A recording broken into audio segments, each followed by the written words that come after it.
حضور پاک صلی اللہ تعالیٰ علیہ وسلم ایک بار ایک درخت کے نیچے آرام فرما رہے ہیں، صحابہ بھی تھے، کسی غزوے سے واپس لوٹ رہے تھے۔ اس وقت اچانک ایک دشمن آ گیا، وہ گھات لگائے بیٹھا ہوگا، صحابہ نیند میں تھے، حضور پاک صلی اللہ علیہ وسلم کی تلوار بازو رکھی ہوئی تھی، اچانک ایک شخص آیا اور حضور کی وہ تلوار اٹھا لی۔ حضور نبی پاک صلی اللہ تعالیٰ علیہ وسلم بیدار ہوئے اور دیکھا تو وہ تلوار سونتے کھڑا ہے بالکل حضور کے سامنے، حضور پاک صلی اللہ علیہ وسلم کے پاس۔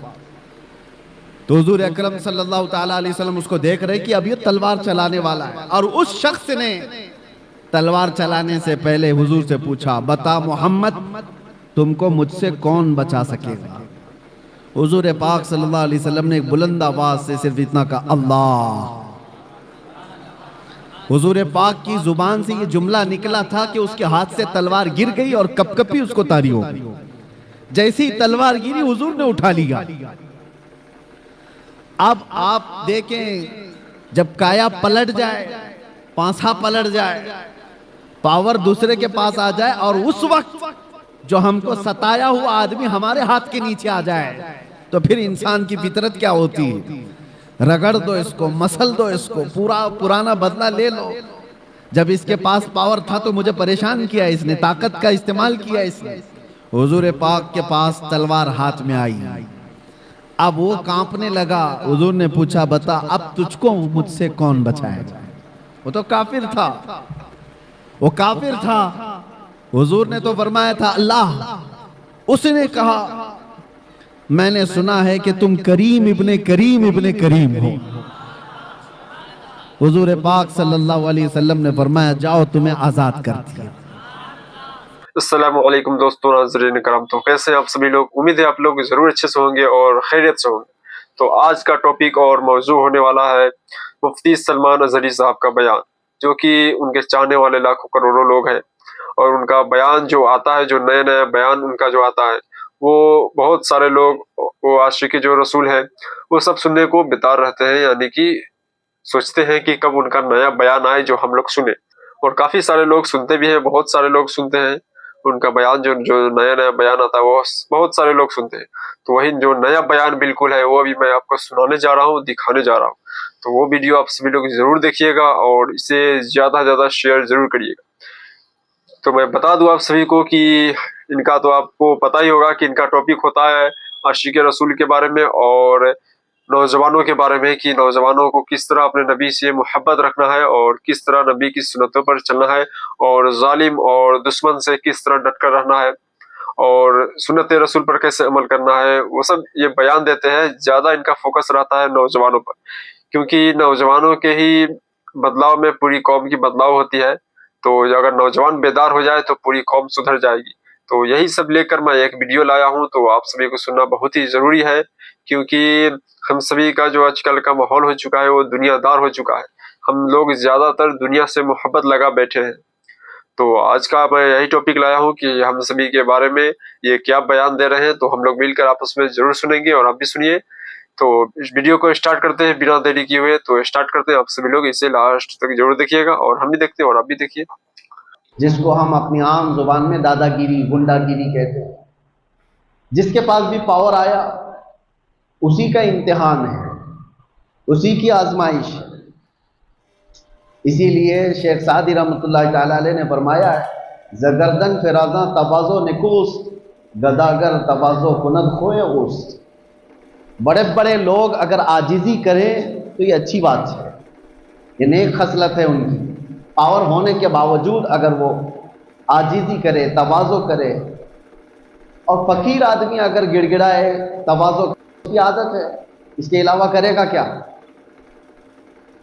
پاور آ جانے کے بعد، طاقت آ جانے کے بعد امتحان شروع ہوتا ہے۔ اسی لیے میرے عزیزو، ماں باپ کے بھی ادب و احترام کی جو بات کی گئی ہے کہ ماں باپ کا ادب اور احترام، وہ کس وقت؟ کہ جب وہ لوگ طاقتور ہوں اور تم چھوٹے ہو، اس وقت نہیں۔ اس وقت تو ہر بچہ اپنے ماں باپ کا ادب کرتا ہے، کیونکہ ماں بھی پاورفل ہے، طاقت ہے اس کو، باپ بھی طاقتور ہے، کماتا وہی ہے، گھر وہی چلاتا ہے، اور بچہ ابھی جوان بھی نہیں ہوا، چھوٹا ہے، تو ادب تو کرے گا ہی۔